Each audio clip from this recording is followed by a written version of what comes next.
Guys আমি এসেছি বেতোয়া ডহরি ঘুরতে বন্ধুদের সাথে। তো চলো বন্ধুরা দেখানি যাক আমার বন্ধুদেরকে। তো এখানে বসে আছে, ঠিক আছে। আর এই দেখো আমাদের আরেকটা বন্ধু এখানে আছে, ঠিক আছে। আর এই যে আরেকটা বন্ধু, এই বন্ধুকে নিয়ে এসেছি। তো এই যে স্টেশন বেতোয়া, ঠিক আছে। তো স্টেশনে এসে আমার খুব মজা লাগছে, স্টেশন একদম ফাঁকা। তো দেখতেই পাচ্ছ বন্ধুরা, এই যে এই দিক দিয়ে ট্রেন আসবে, ঠিক আছে। তো আমরা যাচ্ছি এখন বাড়ির দিকে। তো চলো ট্রেনটা আসুক, দেখানো যাচ্ছে আপনাদেরকে। আমার একটা বন্ধু এখানে গিফট কিনতে এসছে, ঠিক আছে। তো চলো ওই বন্ধু গিফটটা কিনছে তো ওর গার্লফ্রেন্ডের জন্য, ঠিক আছে বন্ধুরা। আমি পিপুরে বে ট্রেন ঢুকে পড়েছে, ঠিক আছে। তো আমরা এবার ট্রেনে উঠতে চলেছি। তো এই যে আজিমগঞ্জ ট্রেন, আমার বন্ধুরা সব দাঁড়িয়ে আছে ট্রেনে যাবে বলে।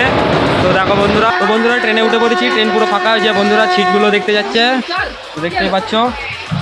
তো বন্ধুরা ট্রেন ছেড়ে দিয়েছে, ঠিক আছে। তো আমার ভিডিও যদি ভালো লেগে থাকে আপনাদের চ্যানেলটি সাবস্ক্রাইব করবে, ঠিক আছে। আমি নিউ ব্লগ নিয়ে আসার চেষ্টা করব, ঠিক আছে বন্ধুরা। তো আমি নিউ ব্লগ নিয়ে আসতে চলেছি।